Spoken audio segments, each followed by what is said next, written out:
Okay, so I'm going to give you guys a quick update on how the SC300 manual swap's going. So what we're doing right now is we're tackling the clutch pedal installation. I decided to go with the Xcessive SC300 clutch pedal, which requires you to modify your brake pedal. Well, I decided to cut it instead of getting another manual transmission brake pedal. So this is what we have so far.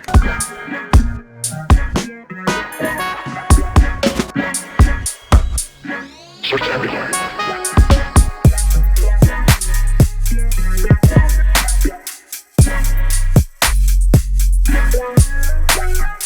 So yeah, that's the brake pedal. What I ended up doing is this is the actual OEM brake pedal pad. I ended up actually super gluing it onto the brake pedal, and as you can see, I did a cut on it. So what I ended up doing is I basically took the pedal pad off of the brake pedal and I put it onto the clutch pedal from Xcessive Manufacturing, and I cut out what I needed for this, and then I took the rest of that cut and I put it on here, and I cut alongside so that now not only do I have enough room on this left side, this is really sturdy. I've already done a lot of testing with it just to make sure that this wouldn't bend, because I did cut a little bit more off than I wanted to, but I'm gonna shave this off. It feels really good on the foot, so that's completely fine with me. I probably am gonna paint it with some black paint so that it doesn't rust even though it's inside the car, and it'll look a lot flusher even though you'll never see it. I know that it's there. What I end up doing as well is on your SC300, I don't know if it's the same for the SC400, I'm not entirely sure to be honest. This connector right here, this one goes to your cruise control, and then these two go to your tilt for the steering wheel. So I ended up taking both of those out. I don't think I'm actually going to use the cruise control. I might just plug the module back in so that it looks clean, but I don't think I'm going to use it because with the steering wheel that I have, the cruise control doesn't transfer over as nicely, which kind of sucks, but at this point it's something that I'm not too worried about. These are going to be the modules for this is going to be your tilt and telescope steering control, which the telescope never works on any of the SCs that I've seen, so having this module is good and bad. I really want to dive into why my telescoping doesn't work, because then I could have even more adjustability of the steering wheel. I might even go ahead and try to get a carbon fiber IS300 steering wheel, just because it's a lot, or the outer diameter is a lot smaller than the outer diameter of Soarer SC300 steering wheels, so it's just a lot easier to work with, which is nice because when you're flicking the wheel, it's a lot more responsive. And then we also have the cruise control, which I don't think I'm going to use this, to be honest, but I'm gonna probably put it back up just so that it looks OEM, as long as it doesn't interfere with the clutch pedal, because if it does interfere with the clutch pedal, then I'm not gonna use it anyway, so it's kind of just a waste to have it. I do kind of want to keep the connector somehow like looking flush, but that's going to be a later problem. So let's go ahead and show you guys how to put the slave cylinder in. Hoping everything bolts up. Normally never does, but we might get lucky. All I will suggest is getting a 1 3/8 carbide cutting wheel for the main hole in the middle, and then the side ones. So the drill bit that I used was a 21/64. I might have to use 11/32, to be honest. I'm not entirely sure, but that's what we have so far. You can see the daylight through that. This, I'm not entirely sure what this wire is. I routed it when I did my engine wiring tuck, so I'm gonna probably have to push that out of the way, but I just want to get the clutch master all situated. I went ahead and I cut the holes for the clutch master, and then this pedal is going to be able to fit nice and flush. So instead of actually talking you guys through it. What I'm going to do, go ahead and bolt everything in and install it, just so that you guys can see exactly how it gets put together and how it looks. So that is what I'm going to do right now, so I'll see you guys as soon as it gets installed. Alright, so it is freezing out here, which kind of tells you how long it's been since the last clip was. So this is how it looks.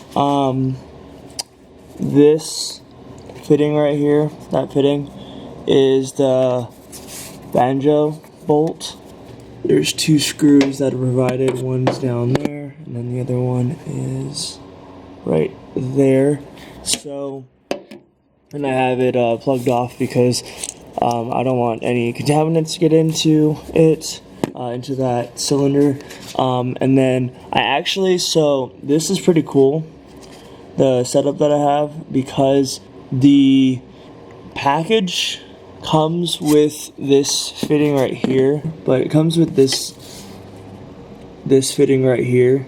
And for me, I actually went ahead and got this screw, which is screwed in pretty tightly, but anyways, so I actually right angled it off, and the reason why I did that is because I didn't want to have to struggle with putting a thread wrench on the line. My line is actually right angled anyways, which is going to make it a little easier to be able to navigate in this little very small area, because I mean my hand can barely fit, so I'm sure a wrench isn't going to be able to fit. I wanted to make sure that everything was tight, so as you can see, it's very, very secure. And then if you open this, I ended up putting the cruise control module and the wheel tilt module back in because it didn't affect how it moved.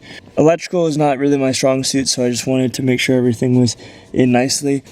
As you can see, there is a bolt right here, right there. Usually these have pins, like they have a bolt and a pin like this one does, like that. Like it usually has a bolt and a pin, but this one, because it's an Allen, it's not going to back out from vibrations, and I'm sure I'll give you guys like a update as I get all the transmission in and start driving it. As far as fitment goes, everything looks very nice and flush. I'm really excited about this kit. Bolts are a little long, as you can see. They come through the firewall, but I'm okay with that because I'd rather have a longer bolt than a shorter bolt. The top one was a absolute mess to get in, but the bottom one was super easy, so I'm just glad I was able to get it in and get it flush. As far as how it sits, I might have to readjust it, and the reason why is because, as you can see, this pedal is a little bit higher up than this one, like just the tops of them don't really match up too well, and I've yet to paint this. I'm getting around to that. Yeah, I actually thought I thought I did, and I guess I didn't. I forgot I had not. But just yeah.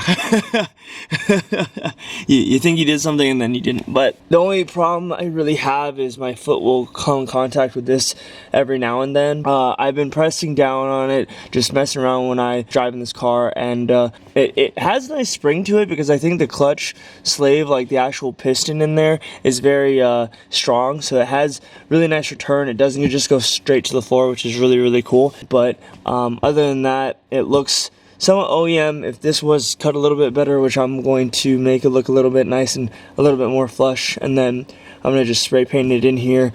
Really, really good kit. I was actually going to buy a clutch pedal from an SC300, like an OEM one, but the amount they wanted for it, OEM, was ridiculous. I actually got this kit local from a buddy of mine that was going to do it with his SC400. But he actually got a Soarer instead, so he upgraded. So I ended up buying the whole kit from him. Really happy with how it fits. Happy with how the clutch slave cylinder fits as well. I really wanted to use the R154 Supra / Toyota Soarer clutch slave cylinder just because it's so iconic and has that little bend to it. I'll put a picture of it on screen if you don't know what I'm talking about.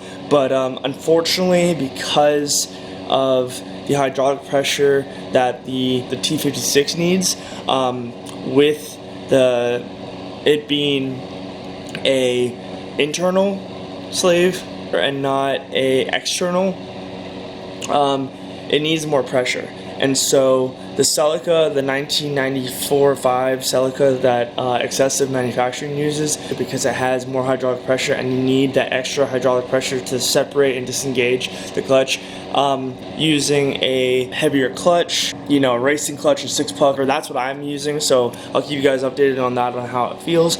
I have read though that if this one doesn't work, or if this clutch not enough pressure, then I believe it's like the 90s Land Cruiser has a clutch that is like, that's the last resort type of thing. I'm hoping I don't have to go and source one of those, but if I do, I'll keep you guys updated on that. I'm honestly so excited to drive this thing with the 6-speed in it because it's gonna be so cool. And then I actually have something cool for you guys as well, and it's this right here. So this right here is a SC300 rear diff. I should do a whole nother like separate video because yeah, I kind of want to go over why you need to run a SC300 rear diff in this swap in its own video, so stay tuned for that. I do need to weld the diff and I do want to clean it up. I just want it to look nicer. I'll probably spray it with some black paint. I also kind of want to get solid bushings for it, but that'll probably happen later. So we got that. And that being said, guys, I'm gonna end this video here. If you guys have any questions on the Xcessive SC300 clutch kit, let me know in the comments below. I'll try to answer as many questions as I can. Really, this is the only clutch pedal kit that is direct fit that I know of, and I'm really glad that they offer it, because if not, you would have to source SC300 clutch pedal and then also source out a clutch master, which isn't hard. That's not the problem. It's just finding the compatibility between, because obviously the pedal was not meant to run a Celica clutch master. I think it was meant to run a Supra / SC300 Eisen one, which then again, going back to what I was saying before, doesn't have enough hydraulic pressure to release the whatever clutch you're using with the C009.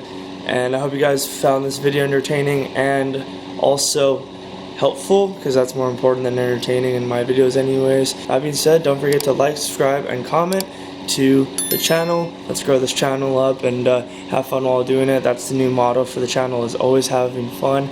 But never forget, guys, always stay positive and stay true who you are. Till next video, can't wait to see you guys again. Shoots!